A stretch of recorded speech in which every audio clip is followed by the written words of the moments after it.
In this episode, we're going to talk about the trap of the gilded cage when we are making a ton of money but have very little freedom for ourselves at the end of the day, and how you can move from that experience to building your dream life, building life on your terms, because it absolutely is possible, especially for you right now. And so we'll finish the episode with 2 specific actions you can take to get yourself moving forward and starting to see progress.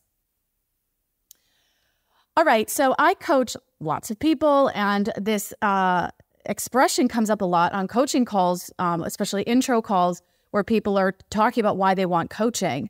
And many people say, look, Trace, I'm in a gilded cage. I make a lot of money, either in my business or corporate. This expression's for both entities. I'm making a lot of money. I get a big bonus. I get a huge salary. We're making a ton of profit. But I don't have any freedom, and I'm not really myself. And many people tell me that they simply have forgotten themselves and forgotten who they are. And when people are using this language, which is also quite explicit, I know that they are either in the midst of a spiritual crisis or a dark night of the soul. And for me, this is the perfect time for coaching or spiritual direction or support in any of these higher modalities of consciousness, because we need something very strong to pull us through this. This is not something to Google your way out of. Like, I'm in a gilded cage. I make $500,000 a year in my business in salary, and then I get all my vacations paid for, but I'm fucking miserable. Like, okay, that's going to cause a serious crisis, whether it's going to be an emotional crisis. It could be a physical health crisis. We can get sick. There are a lot of ways where we can start to recognize that what got us here, like our genius, our talent, our ambition, our drive, like all of these beautiful things that I want you to continue to carry through with you, the way in which you're using those things and doing those things, we want to actually pivot all that energy, literally into building something that's going to be totally and exactly as you want it to be. And I find sometimes people very struggle to imagine this. Imagine that they can make as much money as they're making doing things differently, whether it's changing their business, how they're operating, what they're focusing on. So I want to first give you a really powerful quote that I heard from Caroline Myss years and years and years ago when I went to one of her all-day events in London. So let me read this quote to you. Caroline says, "The inclination is that you'll always look backwards before you look forward. You'll look to your past for inspiration as you chart your next step. You look at who you were yesterday to figure out who you should be today. You'll always look at how you've done something in order to figure out how to do something next. Except how you always did it didn't work because you're here now. You're repeating what you did yesterday because it was safe. Except yesterday is over. It's come to an end." I love this, that you'll look to your past for inspiration as you chart your next step forward. Except what you did yesterday is not going to get you where you need to go. And so this is a first big spiritual reminder to let the past go. The past is dead. How you've worked and how you've lived and all these constructs you've built, you're going to have an awakening, because you're going to wake up to realize that is okay. That was one dimension of my life. And now I'm really honestly being called into the next dimension. Am I going to go? Am I going to walk there willingly? Am I going to be dragged into that dimension? Am I going to stay with my back shutting the door in where I am now in this gilded cage for the next 15 years? There are so many different potentials of how we can react. However, as Carolyn is saying, that we can't look to the past to chart our way forward. You cannot look to how you did things yesterday to try to get to tomorrow. And so we need to reset and refresh. You can pivot at any time. You can reinvent yourself at any time.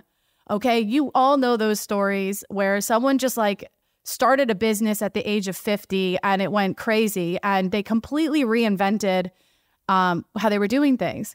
I would say that person finally stepped into congruence with who they were, got really in touch with their inner life, who they are, what they loved, what they believed, and the money flowed back to them.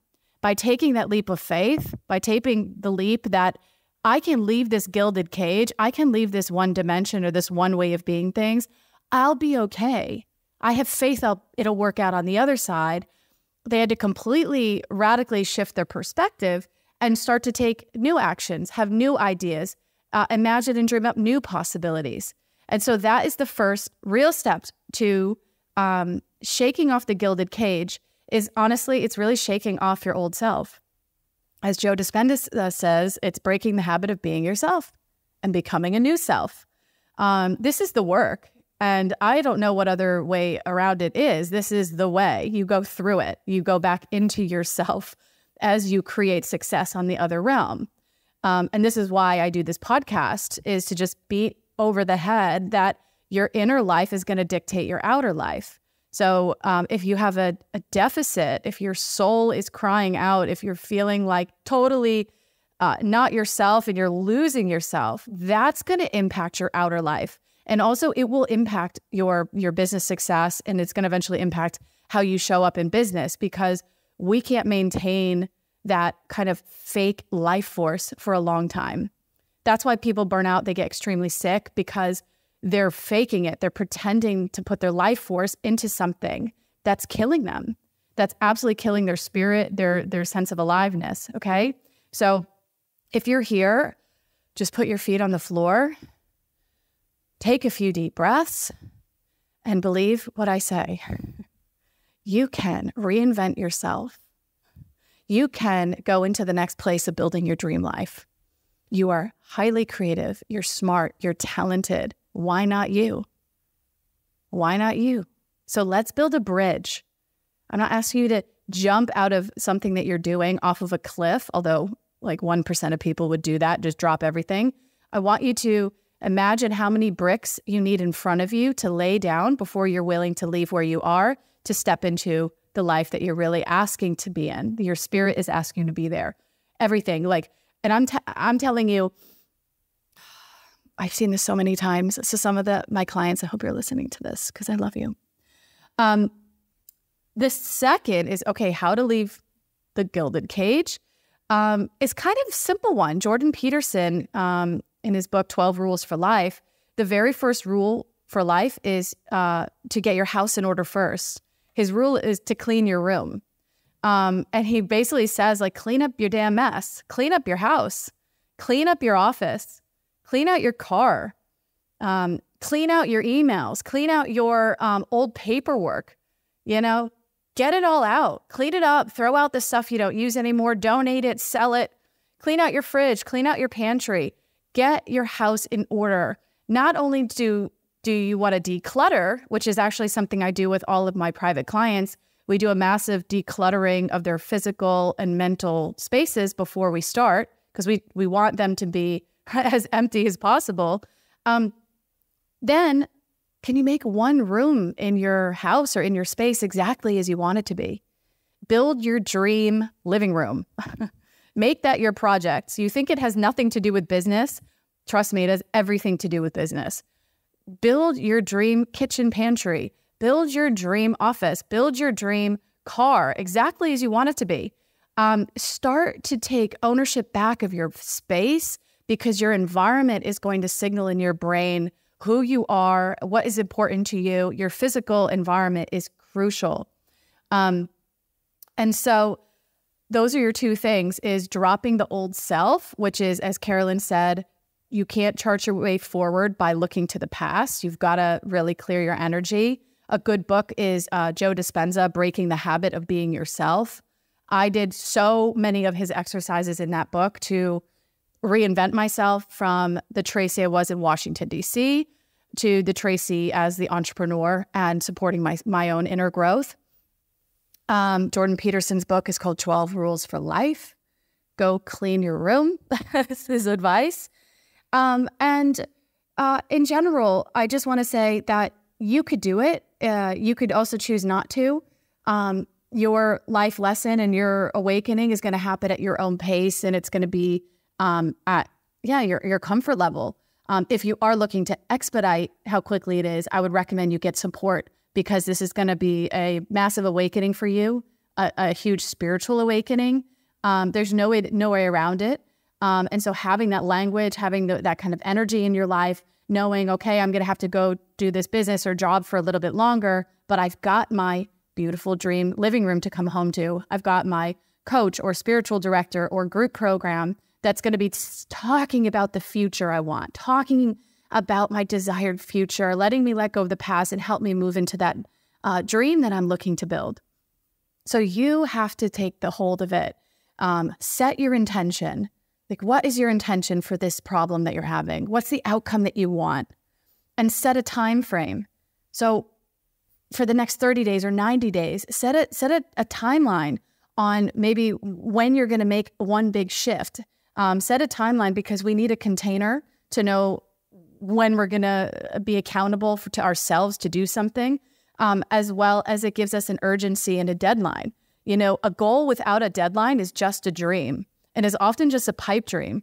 If we have a goal without any deadline, we're going to float. Time's going to pass us by. We're going to just get that next bonus or that next big thing in our business and just put it off a little bit. But please, like, your dream life, you want it now. We don't have any guarantees that we're here tomorrow. There's no guarantees we're here in a year or in 10 years. So live immediately. Just like Seneca said, life is long if you know how to live it. Make this life your one precious life, your dream life, and let's go.